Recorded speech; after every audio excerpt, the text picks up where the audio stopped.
मंत्र पाठ। ओम सहनावतु सहनौ भुनक्तु सह वीर्यं करवावहै तेजस्विनावधीतमस्तु मा विद्विषावहै। ओम येन धौता गिरः पुंसां विमलैः शब्दवारिभिः तमश्चाज्ञानजं भिन्नम् तस्मै पाणिनये नमः। वाक्यकारं वरुरुचिं भाष्यकारं पतञ्जलिं पाणिनी सूत्रकारं च प्रणतोऽस्मि मुनित्रयम्। ओम शांति शांति शांति। चलिए जी, सभी को सादर नमस्ते। आइए आप सभी का जो है प्रथम व्यक्ति पाठ में स्वागत है। ईश्वर की असीम अनुकंपा से, असीम कृपा से हम जो है आज तीसरा पाद आज शुरू करेंगे ना जी।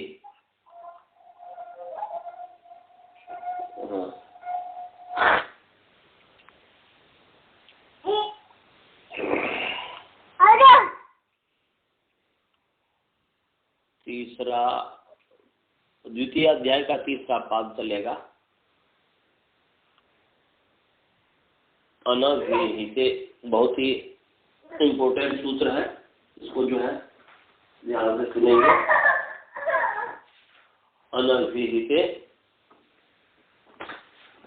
अनभिहिते अकारांत पुल्लिंग। अनभिहित शब्द अकारांत नपुंसक लिंग, नपुंसक लिंग कर दीजिए। अकारांत नपुंसक लिंग अनभिहित शब्द प्रथमा विभक्ति सप्तमी विभक्ति एक वचन। प्रथमा नहीं, सप्तमी विभक्ति एक वचन। समास है न अभिहितम अनभिहितम तस्मिन् अनभिहिते। नहीं तक पुरुषवास हो गया।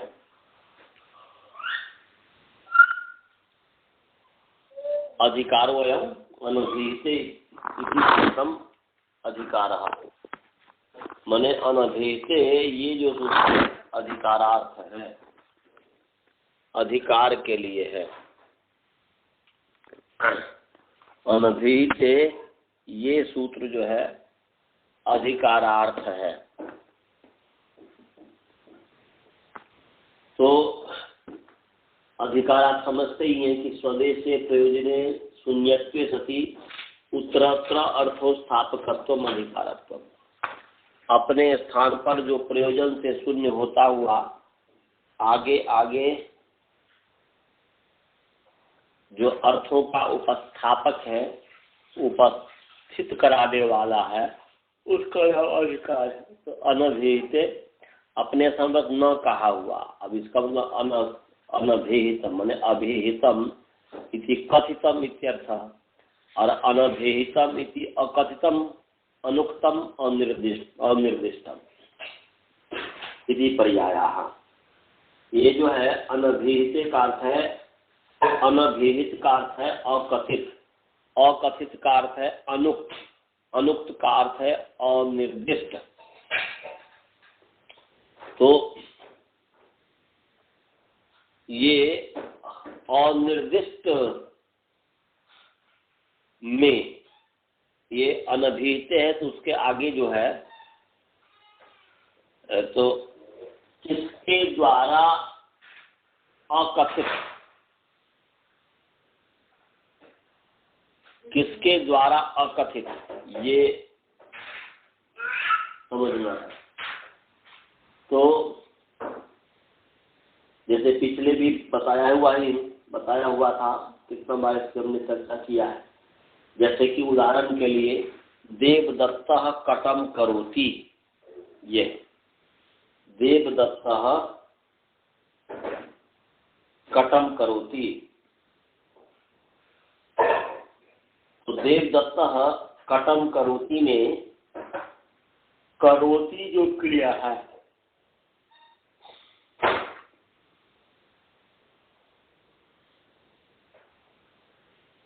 तो करोति जो क्रिया है, उस करोति क्रिया के द्वारा करोति में जो ती है, करोति में जो ती है उसके द्वारा अभिहित जो है वो देवदत्त है। क्योंकि आपने करोति का जैसे पचती हसती इत्यादि का आप जो सिद्धि करते हैं, आपने सिद्धि जो किया है पीछे, तो आपने क्या सिद्धि किया है? आपने किया है कि क्री धातु से लट प्रत्यय हुआ है और लट के स्थान पर जो तिप हुआ है, तिप्तर्ची, तो तिप जो हुआ है लकार के स्थान में लस्य के अधिकार में, तो तिप किस अर्थ में आया है जी? लटः लह कर्मणी च भावे चाकर्म के भ्य, कि लकार जो है सकर्मक धातु से कर्ता और कर्म में और अकर्मक धातु से कर्ता और भाव में। तो यहाँ पर करोति में जो तिप है कर्ता अर्थ में आया है, माने करोति में तिप जो है कर्ता को कहता है। तिप का अर्थ है कर्ता, करोति में तिप का अर्थ है कर्ता। तो देवदत्तः कटम करोति, देवदत्तः कटम करोति, तो देवदत्तः कटम करोति में ती कर्ता को कह रहा था, देवदत्त को कह रहा है। तो ती के द्वारा देवदत्त अभिहित है। ती के द्वारा उक्त जो है, कथित जो है, वो देवदत्त है। तो ती के द्वारा कौन सा अनुक्त है, कौन अकथित है? तो कट जो है अनुक्त है, अकथित है, अनिर्दिष्ट है। तो अनभिहित आगे कर्मणी आएगा, कर्मणि द्वितीया, कर्मणि द्वितीया। तो अनभिहिते कर्मणि द्वितीया भवति, अनभिहित कर्म में द्वितीया होती है। तो अनभिहिते माने अनिर्दिष्टे कर्मादो विभक्तिर भवति, अनिर्दिष्टे कर्मादो द्वितीयादि विभक्तिर भवति। तो इसका अधिकार जो है पूरे समाप्त पाद के समाप्ति पर्यंत तक है, इस पाद के समाप्ति पर्यंत तक है। और बता रहे हैं कि विशेषतस्तु कारक विभक्ति से वह प्रवर्तते, विशेष रूप से कारक विभक्ति में ही प्रवृत्त होता है, न तो उपपद विभक्तिषु तत्र अनावश्यकत्वात्, ऐसा कह रहे हैं प्रथम वृत्ति में। आप देखेंगे तो यहाँ पर कह रहे हैं कि विशेष रूप से ये जो प्रवृत्त होता है, अनभिहित जो प्रवृत्त होता है, वह कारक विभक्ति में प्रवृत्त होता है। कहने का अभिप्राय हुआ कि दो प्रकार की विभक्तियां होती है, एक कारक विभक्ति होती है और एक उपपद विभक्ति है। क्रियाम आश्रित्य जायमाना या विभक्ति सा कारक विभक्ति। क्रिया माने क्रिया से जो, क्रियाम आश्रित्य, क्रिया को आश्रय करके जो विभक्ति उत्पन्न होती है,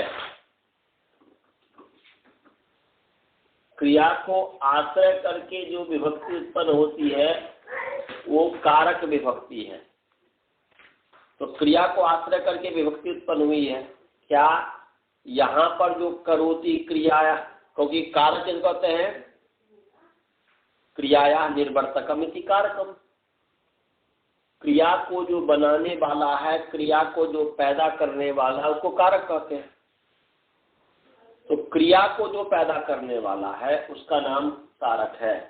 अर्थात वो जो क्रिया को जो पैदा किया, जैसे देवदत्ता कटम करोति यहाँ पर है, तो चटाई बनाने की क्रिया जो है उसको देवदत्त ने किया, और चटाई भी करने क्रिया को चटाई भी बना उत्पन्न कर रहा है, और क्या कहते हैं क्रिया भी देवदत्त भी उत्पन्न कर रहा है, इसलिए दोनों कारक है। तो यहाँ पर देवदत्त कारक है और कट जो है कर्म है। ये कैसे पता चला कि देवदत्त कारक है, सॉरी देवदत्त करता है और चटाई कर्म है, कटम कर्म है देवदत्ता कटम करोति में?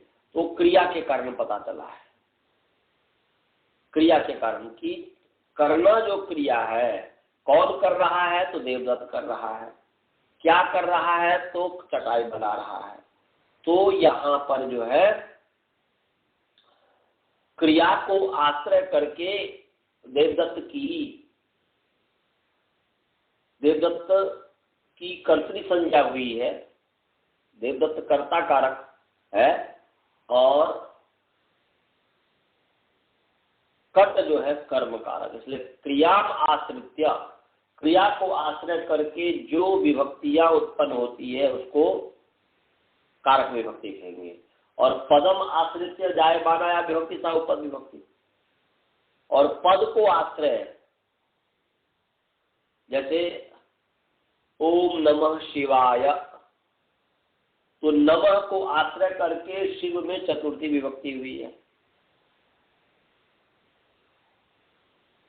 देवदत्ताय स्वस्ति, स्वस्ति को आश्रय करके, स्वस्ति पद को आश्रय करके देवदत्त में चतुर्थी विभक्ति हुई है।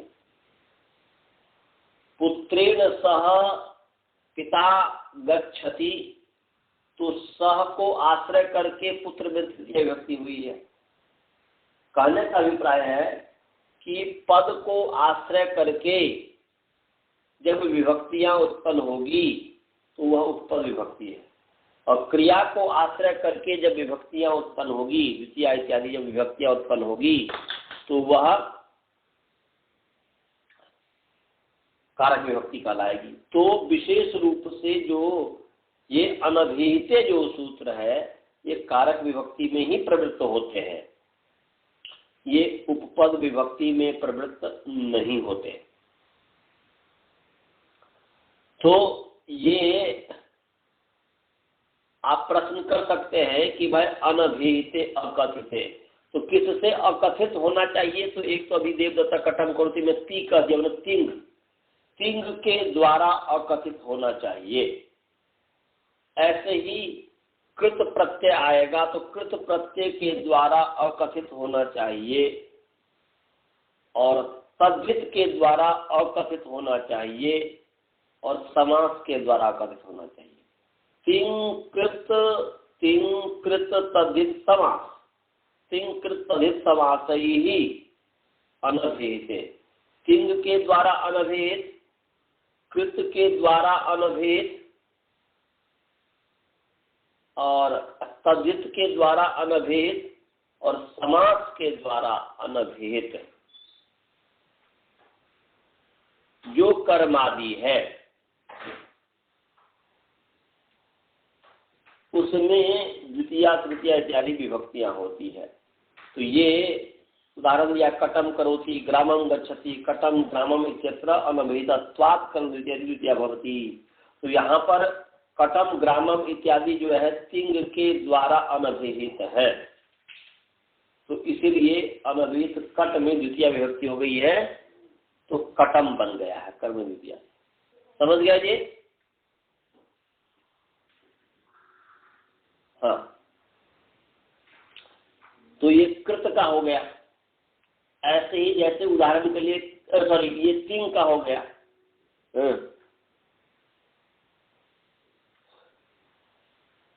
अब ऐसे ही कृत का उदाहरण जैसे ले लीजिए, तो कृत का जैसे देवदत्तेन कटः कृतः, देवदत्तेन कटः कृतः, तो देवदत्त के द्वारा चटाई बनाया गया। तो देवदत्तेन कटः कृतः, देवदत्त के द्वारा चटाई बनाया गया। तो यहाँ पर देवदत्त के द्वारा चटाई बनाया गया, तो कृतः में जो क प्रत्यय जो है कर्म अर्थ में है।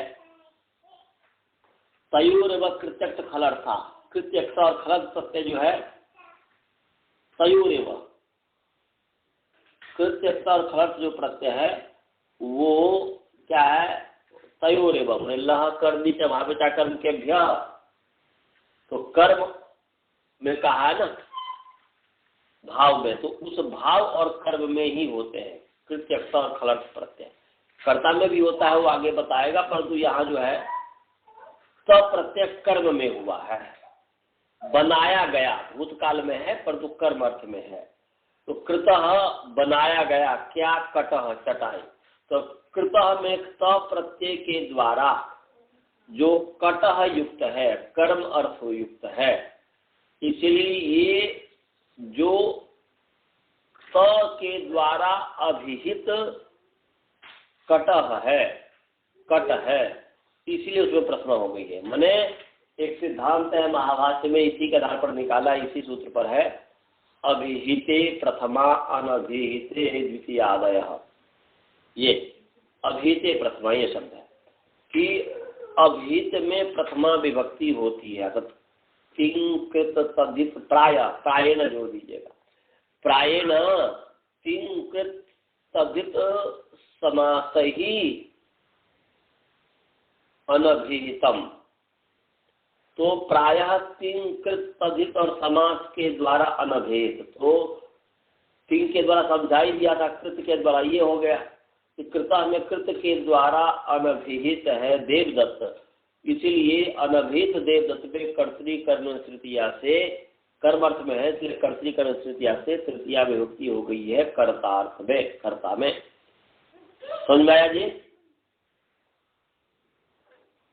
हाँ, तो वो अभिहित होने के कार्यक्रम, कर्म के कारण कर्म, उसमें प्रथमा विभक्ति हो गई है। प्रातिपदिकार्थ लिंग परिमाण वचन मात्रे तथवा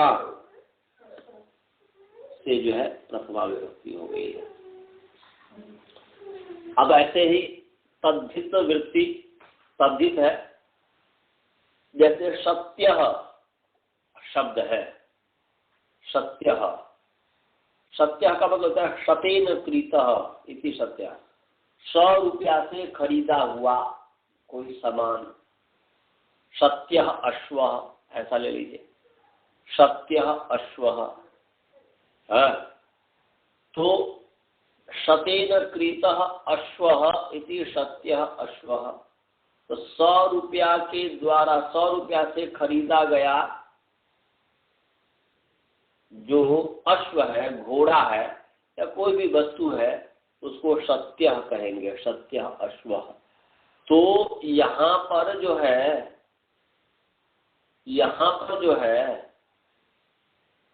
कि तद्धित जो वृत्ति है, क्रीत जो वृत्ति है, क्रीत है, उस तद्धित वृत्ति के द्वारा अश्व, अश्व वैसे कर्म है, अश्व 100 रुपया से घोड़े को खरीदता है, ऐसा जब कहते हैं सतेन अश्वम क्रीणाति या सतेन अश्वम अक्रीणीत, 100 रुपया से घोड़ा को खरीदा, तो अश्व तो कर्म है, अश्व जो है कर्म है, तो कर्म में द्वितीय व्यक्ति होती है।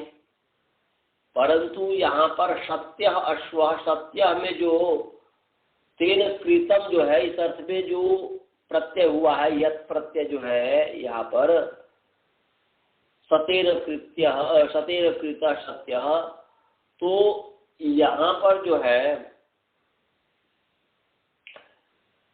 तद्धित जो है वृत्ति, इसके द्वारा, इस य के द्वारा, सत्य में जो य है, इस य के द्वारा अश्व को कहा गया है, कर्म को कहा गया है, तद्धित के द्वारा कर्म को कहा गया है, इसीलिए उसमें प्रथमा विभक्ति हो गई है। सत्यः अश्वः, समझ गए जी। तो तद्धित के द्वारा यहाँ पर उक्त हो गया क्या, अश्व, कर्म उक्त हो गया, इसलिए उसमें द्वितीय विभक्ति न होकर के प्रथमा विभक्ति हुई है। और स जो है सतेर कृत कर्तृकरण तृतीया से खरण कारक में तृतीय विभक्ति हो गई है। देवदत्त के द्वारा 100 रुपया से खरीदा, देवदत्तेन शतेन कृतः, तो सत्यः अश्वः। देवदत्त के द्वारा 100 रुपया से खरीदा हुआ देवदत्तेन सत्यः अश्वः, उसमें प्रथमा हो गई और उसमें अनभिहित कर्ता में तृतीय विभक्ति हो गई। आगे है समास। समास जैसे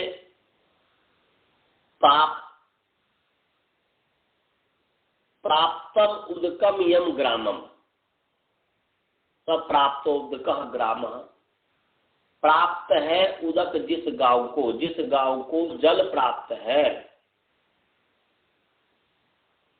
उसको कहेंगे प्राप्तोदकः ग्रामः।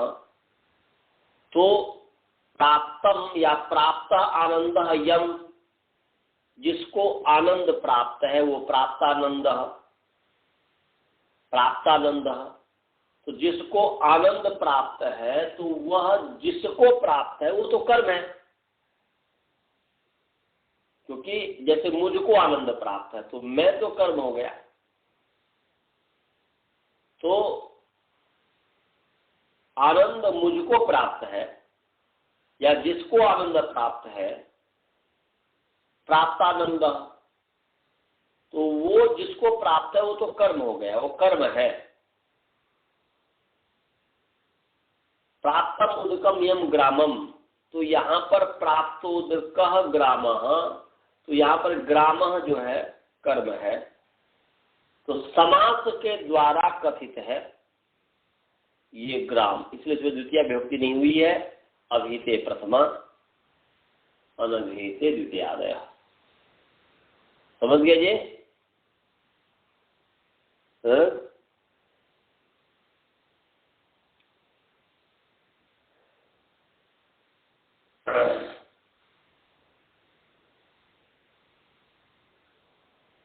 अब आगे कर्मणि द्वितीया, कर्म में द्वितीय विभक्ति होती है। कर्मणि नकारांत नपुंसक लिंग कर्म शब्द, सप्तमी विभक्ति एक वचन है। द्वितीय आकारांत स्त्रीलिंग द्वितीय शब्द प्रथमा विभक्ति एक वचन है। इसमें अनभिहित की अनुमति आ रही है, तो क्या हो गया, अनभिहित कर्मणि द्वितीया भवति, कटम करोति, ग्रामम गच्छति।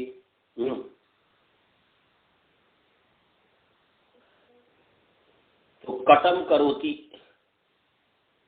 चटाई को बनाता है, तो यहाँ पर ती के द्वारा कर्ता को कहा गया, कर्म को नहीं, इसलिए गांव को नहीं कहा गया, इसमें द्वितीय विभक्ति हो गई है।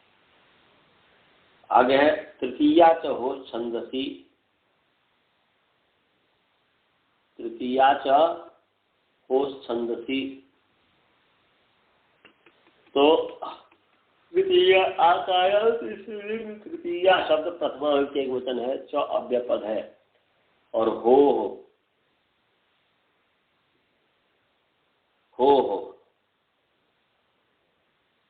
जो है यहाँ पर हु धातु का अनुकरण किया है, हु धातु का है, हु का षष्ठी है।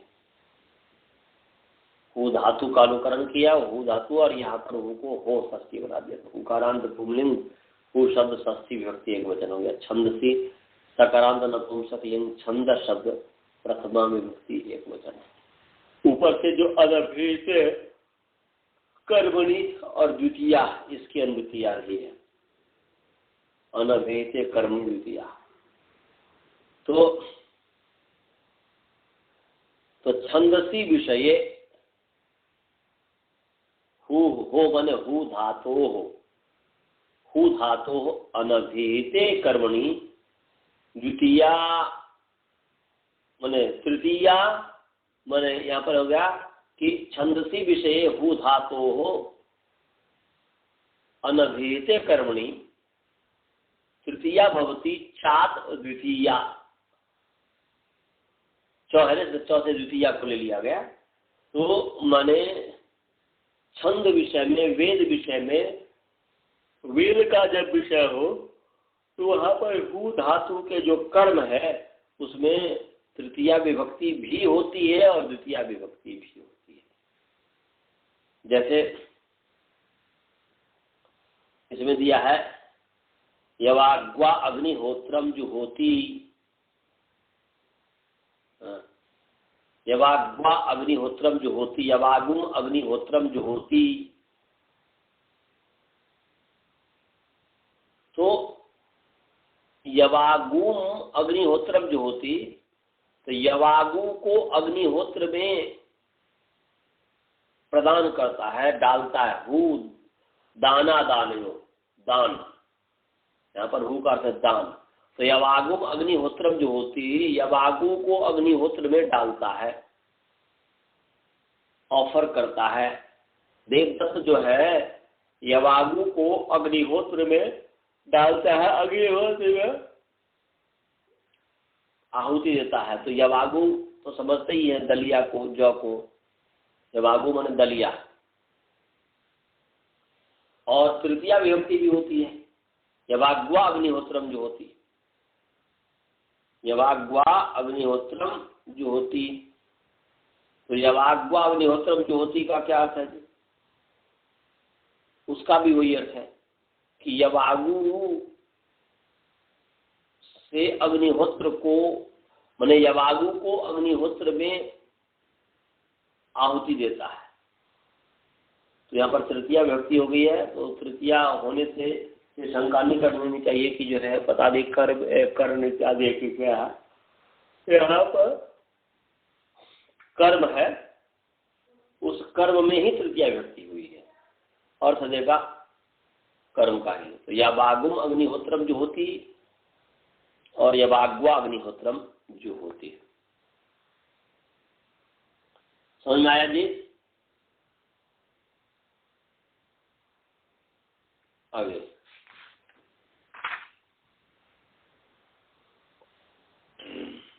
तो यवाग्वा में को नीचे हो जाएगा, यवागु अट्टा है, को नीचे होगा, उसको कोई विशेष नहीं है। आगे है अंतरांतरेण युक्ते। अंतरांतरेण युक्ते अकारांत नपुंसक लिंग अंतरांतरेण युक्त सब सप्तमी व्यक्ति एक वचन।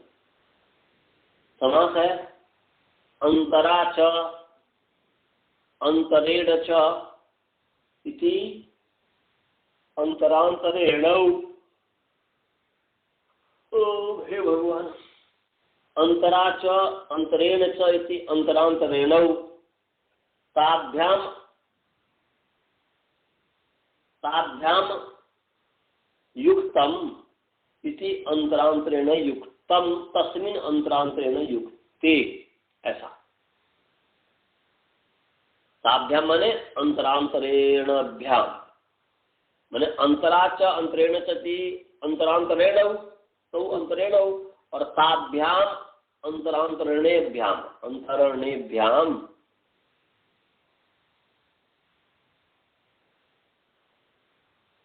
ताभ्याम अंतरांतरणेभ्याम युक्तम इति अंतरांतरेण युक्त। ये हो गया। तो क्या हो गया जी? यहाँ पर समास भी है ना, अंतरा च अंतरेण च, ये तो कही दिए थे शायद में। अंतरा च अंतरेण च इति अंतरांतरेण ताभ्याम युक्तम इति अंतरांतरेण युक्तम तस्मिन् अंतरांतरेण युक्ते। ये इतरेतर योग द्वंद्व गर्भ तृतीय तत्व समास हो गया। इसमें से द्वितीया केंद्रती आ रही है, तो क्या हो गया? अर्थ हो गया कि अंतरा अंतरेण, अंतरा अंतरेण च युक्ते शब्दे द्वितीया विभक्ति भवति। अंतरा अंतरेण अंतरा अंतरेण च युक्ते शब्दे द्वितीया विभक्तिर्भवति या अंतरा अंतरेण अंतरा अंतरेण शब्दौ या अंतरांतरेण योग्य द्वितीया विभक्तिर्भवति, वही है। तो यहाँ पर अंतरा अंतरेण जो है ये शब्द जो है निपातित है, निपात है। ये अंतरा शब्द भी निपात है, अव्यय है, और अंतरेण भी निपात है। तो अंतरा अंतरेण दोनों जो है ये निपात है।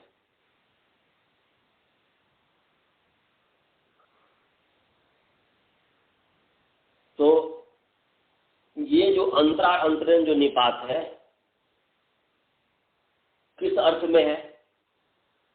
अंतरा अंतरेण जो निपात है वह किस अर्थ में है? वो है मध्यम। ये जो है मध्यम अर्थ में और बिना अर्थ में है। अंतरा अंतरेण ये जो शब्द है, ये जो शब्द है वो विना को भी कहता है और मध्यम शब्द को भी कहता है। तो अंतराज शब्द जो है मध्यम को कहेगा, बीच को कहेगा, और अंतरेण जो है, अंतरेण जो है वो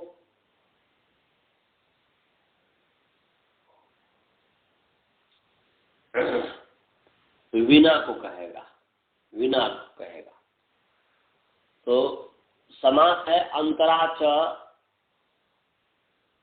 समास हो ही गया। अब उदाहरण है यहाँ पे कि अंतराच अंतरा त्वाम च माम च कमंडलु, अंतरा त्वाम च माम च कमंडलु, अंतरा त्वाम च माम च कमंडलु। हो गया कि तेरे और मेरे बीच में,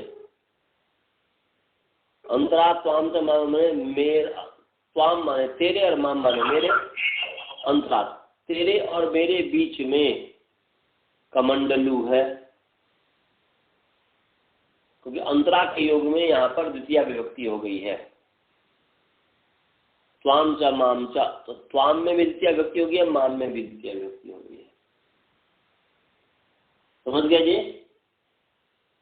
ऐसे अंतरेण पुरस्कारम न किंचित लभ्यते, अंतरेण पुरस्कारम न किंचित लभ्यते। तो इसका अर्थ है कि अंतरेण त्वाम माम च, मन मेरे, तेरे और मेरे, यहाँ पर बीच अर्थ में, अंतरेण भी बीच अर्थ में भी है, बीच अर्थ में है, अंतरा अंतरेण दोनों। यहाँ पर अंतरेण त्वाम च माम च कमंडलू, तेरे और मेरे बीच में कमंडलू है, और अंतरेण पुरस्कारम न किंचित लभ्यते, बिना पुरुषार्थ के कुछ भी नहीं मिलता, बिना पुरुषार्थ के कुछ भी नहीं मिलता। तो यहाँ पर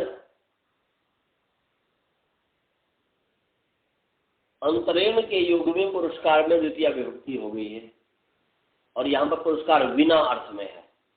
जैसे ऊपर जो कहा था, मैं एक बार क्रम से भी कहे थे, क्रम नहीं, वो दोनों अंतरा अंतरेण दोनों, अंतरा अंतरेण दोनों जो है मध्यम और मध्यम अर्थ में है और बिना अर्थ में है।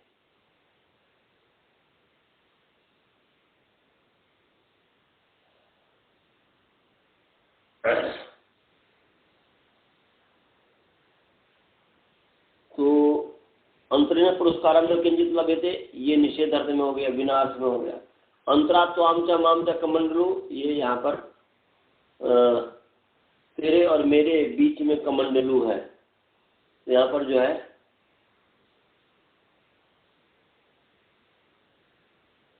बीच अर्थ को बता रहा है, यहाँ पर यह मध्यम अर्थ को बता रहा है। अग्निम अंतरेण कथम पचेत, अग्नि के बिना कैसे पकाए। अग्नि अंतरेण त्वाम माम च कमंडलू, तेरे और मेरे के बीच में कमंडलू है। ये तो इतने ही रहने देते हैं जी, अभी इतने ही रहने देते हैं। 4 सूत्र हुआ है, फिर आगे जो है अगले जो है बृहस्पतिवार को पढ़ाऊंगा। ठीक है सर। हाँ जी, मंत्र पाठ।